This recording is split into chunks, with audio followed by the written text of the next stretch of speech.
Welcome to Guide Hub. Today I'm going to guide you on how to delete all saved passwords on Google Chrome. For that, make sure you have opened your Google Chrome at your PC or your desktop. Now, at this home page, at the top right, you can see three dot icon. All you have to do is click over there. Here you can see several options. Now here you can see the option password and autofill. You have to click over there. Now again, three options will be provided: Google Password Manager, payment methods or addresses and more.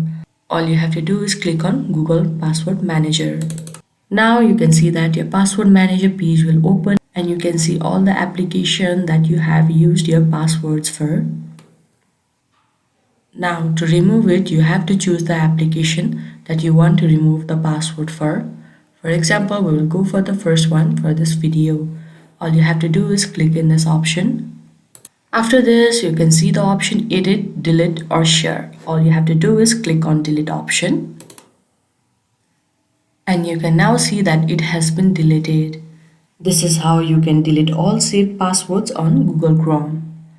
I hope this video was helpful. Don't forget to like this video and subscribe our channel Guide Up. Thank you.